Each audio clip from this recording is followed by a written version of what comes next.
Most adults over 50 lace up their sneakers and do the exact same thing every single morning, completely unaware that their daily walk is actually straining their heart. Take Arthur, for example. He is a 62-year-old retired accountant who did everything right. He walked 4 miles every day, ate a healthy diet, and felt absolutely great. But during a routine checkup, his doctor discovered something shocking: early-stage heart enlargement and a dangerously spiking heart rate. The problem wasn't his diet. It wasn't his genetics, and it certainly wasn't a lack of effort. The hidden culprit was how fast he was forcing himself to walk. I'm Dr. Kumdi, and after 20 years of treating cardiovascular health in older adults, I see this hidden mistake constantly. Well-meaning people try to push through the pain or walk as fast as possible, thinking they are helping their bodies when they are actually causing harm. Today, we are breaking down the exact walking pace traps that quietly overload your heart. We will look at how your body handles stress as you get older, and why mistake number 1 on our list surprises even veteran cardiologists. Staying safe while staying active is much simpler than you think, but you have to know what to avoid. Before we jump into the science, drop your age and where you're watching from in the comments below. I love seeing how far our walking community reaches, and it helps me make better videos for you. Now, let's look at what is really happening inside your body when you push your pace too hard. The first big trap we need to look at is something I call the dead zone pace. This happens when you walk at a speed that is just a little too fast for your body to recover from, but still too slow to give you any real fitness benefits. It is also known as the gray zone. Many people fall into this trap because they are constantly pushing themselves too hard, rushing down the sidewalk just to hit a high step count goal on their fitness tracker. On the surface, this seems completely harmless. After all, we have been told our entire lives that faster is always better when it comes to weight loss and staying fit. We think that if we aren't sweating heavily or breathing hard, the workout doesn't count. But biologically, something dangerous is happening under the skin. When you force your body into this middle speed for a long time, you place your heart and blood vessels into a constant state of mild panic. Your body releases stress hormones, and your heart rate stays high without getting the proper rest breaks it needs to stay healthy. This is especially dangerous if you are over the age of 45. As we get older, our blood vessels naturally become stiffer and less flexible. A young person's body can easily widen its blood vessels to handle a sudden rush of blood pressure during a fast walk. But after 45, your stiffer blood vessels cannot cushion those prolonged pressure spikes as easily. Instead of a smooth flow, your heart ends up pumping against a lot of resistance. In fact, a major medical study recently tracked adults who exercised constantly in this high-stress zone without building a slow, solid fitness base first. The researchers found that these people had much higher levels of cortisol, which is the body's main stress hormone. They also showed significant strain in their arteries compared to those who walked at a gentler speed. It is truly heartbreaking when you think about it. You are out there doing everything right, waking up early, and putting in the hard work because you want to stay strong and healthy for your grandkids. You want to be able to play with them and watch them grow. Yet, without even realizing it, that extra pressure you are putting on yourself is actually stressing your heart. So, how do you know if you are walking in this dangerous zone? The truth is, most people miss the warning signs completely because they think the discomfort is just a normal part of getting older. The reason this problem is so dangerous is that it is a silent creep. The warning signs are incredibly quiet, making it very easy to ignore them. For instance, you might feel a little bit dizzy right after you finish your walk. Or maybe you notice that it takes you more than 10 minutes to finally catch your breath and feel normal again. Another major clue is feeling completely wiped out and exhausted for the rest of the day, instead of feeling energized and ready to go. Most people dismiss these signs immediately. They tell themselves, well, I am just getting older, so of course I am tired. Or wow, my legs hurt and I am exhausted. That must mean it was a great workout. We have been trained to think that exhaustion equals success. Even doctors can easily overlook this issue during your yearly checkup. When you go to the clinic, you sit quietly in a chair to get your resting blood pressure tested, or you lie down for a standard EKG heart test. These tests are great, but they only show how your heart behaves when you are perfectly still. They do not capture the slow, building strain that happens 45 minutes into a fast, stressful walk when your blood vessels are fighting against the pressure. Over months and years, this invisible strain starts to accumulate. Because the heart has to work way too hard to pump blood through stiff pipes, the muscle can begin to tire out. Over time, this constant overwork can actually stretch and weaken the heart chambers. I remember a patient named Susan, a 55-year-old woman who loved her morning power walks. Every single day, she would come home and need a 2-hour nap just to function. She truly believed her extreme fatigue was just a normal part of aging. She didn't think twice about it until she bought a simple fitness watch and noticed her resting heart rate was climbing higher and higher every week. Her heart was working overtime even while she was sleeping, just to recover from her morning walks. This brings us to a big question. What exactly is happening inside your chest when you push too hard? To really understand how this strain damages your body, we need to look at how the heart and blood vessels work together like a mechanical system. To understand exactly how this happens, let us look at the simple science of how your body handles blood during a walk.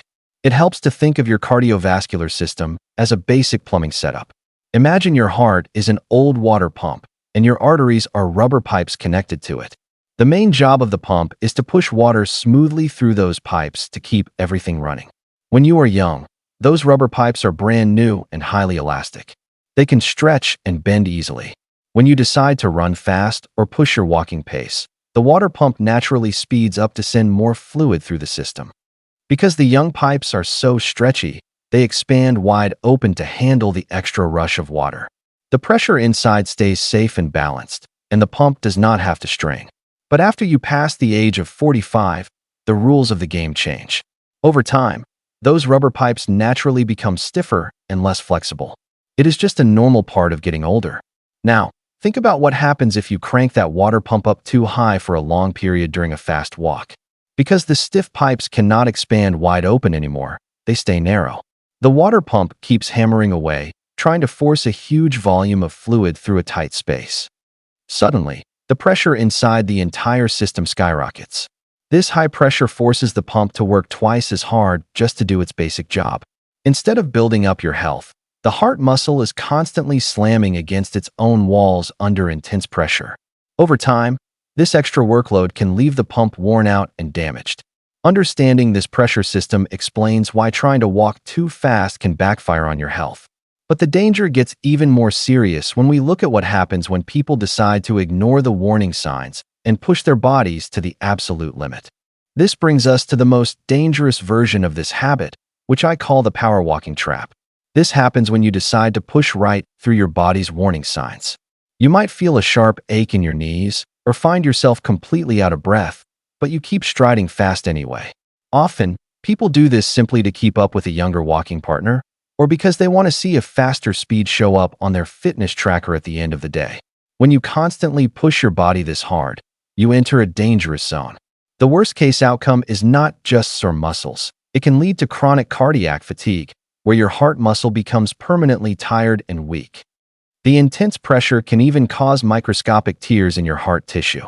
Over time, this constant stress can trigger a serious heart rhythm problem, like atrial fibrillation, which makes your heart beat wildly out of control. The scariest part about this trap is the divide between how you feel on the outside versus what is happening on the inside. You might finish your walk, look down at your smartwatch, and feel incredibly proud that you maintained a high average speed. You think you just did something amazing for your fitness. But on the inside, your heart was secretly screaming for oxygen, working at dangerous limits just to keep up with the pace you demanded. We need to remember that fitness should give you life, not take it away. Exercise is meant to add healthy, happy years to your future so you can enjoy your family, travel, and live without limits. It should never be a punishment that slowly damages your most vital organ. Sadly, many people fall into this high-pressure routine every single day because of a few major misunderstandings about how exercise actually works. Let us look at the most common mistakes people make when they lace up their shoes and the simple shifts you can make to protect your heart. Most people think that if they aren't gasping for air, their walk isn't doing anything for their health. They believe that unless their lungs are burning and their heart is racing, they are just wasting their time. This is the classic no pain, no gain myth, and it is completely wrong when it comes to walking for heart health. In reality, true heart strength and a long life are built on a solid aerobic base. This base is your body's ability to use oxygen efficiently, and it is actually developed at a much more comfortable pace than you think. When you force yourself to gasp for air, you skip right past the healthy zone and start dumping stress hormones into your bloodstream. You are no longer building up your stamina. You are just testing your body's survival limits. The most common overlooked pattern I see is how people track their success. Walkers love to focus completely on distance and speed. They want to see how many miles they covered and how many minutes it took per mile. But your heart does not care about miles or minutes. Your heart only cares about effort and recovery. If you walk 4 miles but your heart is stressed the entire time and struggles to slow down afterward, that fast speed did more harm than good. Fortunately, there is a very simple and practical correction for this mistake. Instead of staring at the numbers on a smartwatch, you need to use the ultimate metric, a conversational pace. This means you should be moving at a speed where you can easily speak full sentences without pausing to catch your breath. When you learn to adjust your walking speed based on how your body actually feels rather than what a screen tells you, everything changes. Your walks become enjoyable again, and your heart finally gets the protective benefits it deserves. Let us look at a simple, 3-step checklist you can use tomorrow morning to make sure you are always in this safe, heart-healthy zone. To help you find this safe zone easily, I created a simple checklist called the 3-step heart-safe walking gauge. This is an empowering protocol that ensures you protect your body while still getting all the amazing benefits of exercise. You do not need any expensive equipment to do it, and you can start using it on your very next walk. The first step is the talk test. While you are walking, try speaking a full sentence out loud. You could say something simple like, "It is a beautiful morning for a walk today." If you can say that whole sentence smoothly without stopping to gasp for air, you are in a great place. But if you have to pause after every 2 or 3 words to take a deep breath, your pace is too fast, and you need to slow down immediately. The second step is the nose breathing check. At some point during your walk, try breathing entirely through your nose for 60 seconds. Nose breathing naturally regulates your pace and keeps your body relaxed.